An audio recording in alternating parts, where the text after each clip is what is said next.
Welcome to Wake Up and Lead. I'm your host, Hampton Dorch, and today I am going to be talking about networking because your network is your net worth, and it's not about what you do, what you know, it's about who you know. And so the first thing that I want to share with you, the first tip, I've got about 4 of them, is to remember your breadcrumb trail. Remember your breadcrumb trail. Nobody is self-made. I know that some people grew up homeless and had absolutely nothing, but even that person at some point, somebody helps them along the way. And for you, if you're listening to this podcast, I'm going to guess that you have a pretty long breadcrumb trail. Think about coaches, teachers, parents, mentors, people in your life that have done things for you that have helped you become the person you are today. So look back at your trail behind you, the breadcrumb trail, and remember what's led you to where you are. And the reason that's important is because I am starting to get a little bit tired of hearing people say, "Oh, I want to be self-made. I don't want to take daddy's money," or something like that. So while I love that, and while I appreciate like the motivation and the drive to do your own thing, build your own thing, there's probably so many things in your life that you've already been handed. Like even if you got to go to college, maybe you paid for every dollar of it. Okay, well, where did you go to high school? Oh, maybe you grew up in a zone where you actually went to a good enough school to where you could go to college. So even if you paid for every dollar of college, you were born into a family that was able to help you go to a school to where you could learn enough to even be smart enough to go to college. So at some point, all I'm trying to do is help us realize that none of us are truly self-made. And because it's not about what you do or what you know, it's about who you know. Choosing to just ignore your network and the opportunities in front of you could be a stewardship issue. Now, there are people that have an opportunity to take over a family business or something like that, and they don't want to do it. Look, I get that. That's totally fine. But I kind of get tired when people have these opportunities in front of them and there's almost this pride, like, I want to do it on my own. And, I actually, at some level, definitely admire that. Like when people like want to build things on their own. But I just want you to ask the question, one, let me make sure I'm acknowledging my breadcrumb trail and everything that God has given me along the way to get me to here. Because if I don't, take the big opportunity in front of me that maybe seems a little bit easy and I do something on my own, that doesn't mean that you're self-made because there's still so many other things in your life that people helped you with. But also, I just want to challenge the one person that maybe does have the opportunity because of their family to do something big. I don't judge you for doing that. I judge you if you take over the family business and then don't work hard. It's just a stewardship issue. Like if you have an opportunity to do something with like a family business or your dad is amazing friends with this person that runs a business and that person can get you a job, take the job, okay? Like if you're applying for jobs or something just at spam, then like you're going to have a hard time getting one anyways and all it's going to do is slow you down. And so again, I'm going back and forth here because I don't want anyone to be entitled. Now, if you feel like you're going to have a bend towards entitlement because of a network scenario that you have or an opportunity in front of you because of somebody in your network, then maybe you should try to be a little bit more quote self-made because entitlement is not the answer. But I think that we all know people and have certain connections that can get us indoors and get us opportunities faster. And so all I'm challenging you to do is to move to take action. And some of the easiest action you can take is leveraging the people that you know. And then once you get that opportunity, prove to them that you were the right person for the job. Like, Bronny James, if he completely changed his name from from LeBron James Jr. and somehow completely disassociated from his father, there's a great chance that he's not in the NBA right now. But I don't blame him for taking the opportunity to go in the NBA. But now if he acts entitled and acts like, he's the best player around, that's silly. But instead, if he is like, I'm going to work harder than anybody else, I'm going to put the work in and I'm going to earn this spot, then nobody's going to be mad at him. But he got in the door because of who he knew and who he was. And so for you, just look around. Who do you know? What opportunities do you have? Don't feel bad about taking them. Just put in the effort and put in the work, and then nobody's going to judge you for that. Number two, don't wait to build connections and build relationships and to network until you need it. There's nothing cringier than like reaching out to someone when you need something from them. The best way is to be building relationships with people along the way, and then when you need a job, when you need capital, when you need someone to connect you and you need a referral, you have that relationship built already, and then you're there. I'll give you a practical example of what that looks like. For a lot of us that are younger in our careers right now, you may not be able to meet with the CEO of this Fortune 500 company to be your mentor. I'll talk about mentors in a second, but what you can do is you can meet with your peers. And there's a guy that I know who is like the best networker ever. And he said that for 20 years, he has had one lunch or one coffee a week and is usually rotating between about 12 people. Now, I don't have this strictly out on paper, but I've tried to follow this pretty closely to where I've got about 10 to 12 people that I meet with about once a quarter. Now, I've got some of my best friends, I've got mentors, I've got people I meet with weekly, but there's certain guys that are around my age that I meet with about every 3 to 4 months. And what I'm doing is, of course, I'm asking them about their spouse and their family and, fitness stuff and the Lord if they're a believer. But from a work standpoint, I'm asking them about their job, about their business they're starting, about what they're doing. And this starts to compound. I've only been doing this for like 2 years, but what happens when I'm doing that for 2, 3, 10 years? All of a sudden you start to learn each other, you start to know each other. That's where new jobs come up. That's where new opportunities, that's where a business partner comes up. That's where you get a referral. That's where you get fundraising and capital from somebody. So what I'm trying to say is, like, if you're waiting until you need something from someone, then it feels a little bit gross and you don't really have that relationship. And I'm starting to see just kind of the beginning fruit of building a relationship with someone over a longer period of time with no ask and no expectation. Over time, they start knowing what I'm looking for and I know what they're looking for. And then we start helping each other. And so for you, what I would do is find 12 people and say, let's meet once a quarter. I admire you. I want to learn from you. And hopefully you can learn from me.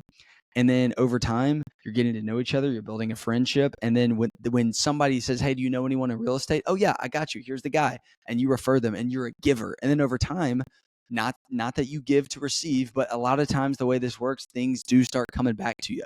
And so one challenge, and I would look in the mirror and be honest with yourself, is you may not have a ton of value to add to a Fortune 500 CEO to be your mentor.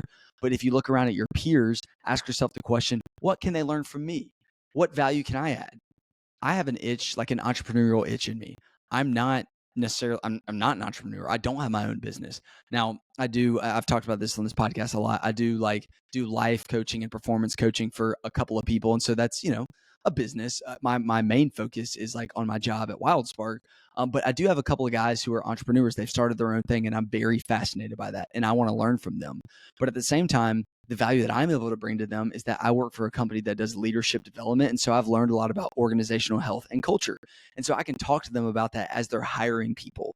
I also know a lot about fitness. And some of these guys are like, when you're really busy and you have a kid, how do you stay fit? So I can talk to them about that. And so for you, like, be thinking, what value can I add to my peers? And because that way people are going to be more likely to say yes to actually want to like meet with you, on a quarterly or so basis. So, make a list, 10 to 12 people, reach out to these guys and say, hey, I'd love to meet with you every 3 months or so just to grab coffee. Let's put it on the calendar. And then over time, it starts to compound. And what you're doing is you're preparing for the future. You're not trying to get anything out of these guys. You have no idea what will come from it. But I guarantee you in 6 months, a year, 5 years, these things will start to pay off. Number 3, virtual coffee / LinkedIn. So I was about to make an episode about everything I've learned from LinkedIn. LinkedIn is kind of where I got my social media start. Without LinkedIn, I wouldn't have this podcast. I'll probably save that for another time. But I have gotten, over 15,000 followers on LinkedIn, and I've been pretty consistent with it. And what I found is that by sharing my point of view, not trying to act like an expert, but just talking about some of the things that I'm learning in my life, whether it's about my faith or leadership or fitness. Obviously, I've talked about faith, family, fitness, fellowship, and future a lot on the daily podcast that I've done previously. We'll see if I come back to that. I've added some value to other people, but what it does is it gives me an opportunity and a door into meeting other people. So if you've never like posted anything on LinkedIn, then when people look at you, they don't really know like, okay, is this person like worth talking to or anything? But if you're adding a little bit of value, they can essentially go on a first date with you without actually having to go on that first date. They can kind of stalk you a little bit and say, okay, I'll give this kid some time. And so the point that I'm trying to make is LinkedIn is a global network and there's people all over the place. And in the world of remote work right now, it doesn't have to be a coffee with someone. It can be a virtual coffee. And so for you, if there's certain things you're interested in, certain industries, certain businesses or geographical locations or skills, all of those people exist on LinkedIn. So I would encourage you to follow those people, engage with their content, and then maybe at some level you're posting too. And eventually what ends up happening is you start having these like virtual coffees with people, which is essentially the same thing as what I was telling you before about meeting with people, every quarter or so. And then your network just starts to grow and grow and grow. And that pays off. LinkedIn is a massive place for that. And then the last one that I'm going to talk about is finding a mentor. I'm going to be careful how I say this. It's a pet peeve of mine when people talk about, I just asked this person to pick their brain. Whoever came up with the term pick your brain, I don't know if it was like a couple years ago or 20 years ago. Whenever it was first said, someone was like, oh, that's pretty cool. Pick your brain. But now everybody says it. That's cringe. Stop saying that. Stop saying pick your brain.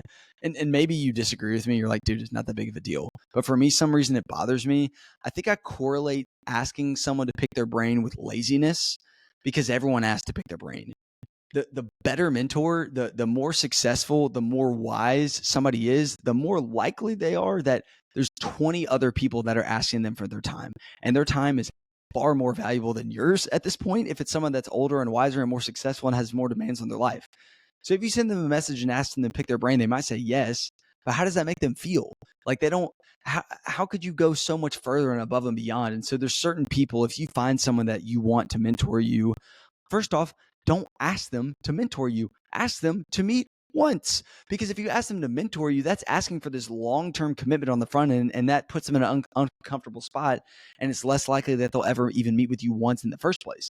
So what I would recommend doing is if there's someone that you want to learn from, then maybe you have a connection to them already, leverage that connection. But I found a lot of success by saying, hey, person, I've noticed these things about you, and I really admire how you've done X, Y, and Z. So make it personalized. Show them that you know them. Based on your experience in these areas, I have like 3 to 4 very specific questions from you that I would love to learn. Would you ever be opposed to either hopping on a call, me coming by your office, meeting you for coffee, buying you coffee, whatever, for 45 minutes one morning and letting me ask you these very specific questions? Maybe you can, if you really want to go above and beyond, maybe you can like write them a note and ask them that. I don't know. I think people are generally okay to meeting with you once, especially if you go above and beyond in your ask for it. But if you just say pick their brain, that's kind of lazy. And especially if you want a long-term mentor, if you do it the right way, have that one meeting go really well, ask them those questions, maybe even take notes.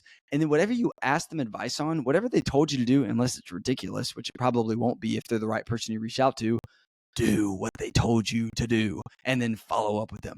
The amount of people, older people in my life who have said, yeah, I met with this young dude, but I think he was just trying to get me to tell him what he wanted to hear.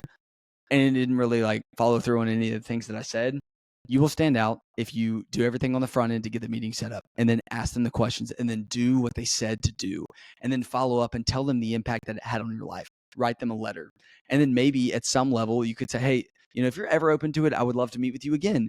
And if like a couple meetings go well, it doesn't have to be this like wildly official ask, like, will you be my mentor? But that's a much better way to go about finding someone to meet with you consistently, to introduce you to their network, to advocate for you, than to say, can I pick your brain? And so again, the bar has never been lower. People look for easy buttons and people are lazy. And so if you go above and beyond, there's a high likelihood that you will find the success that you're looking for when it comes to networking, when it comes to finding a mentor.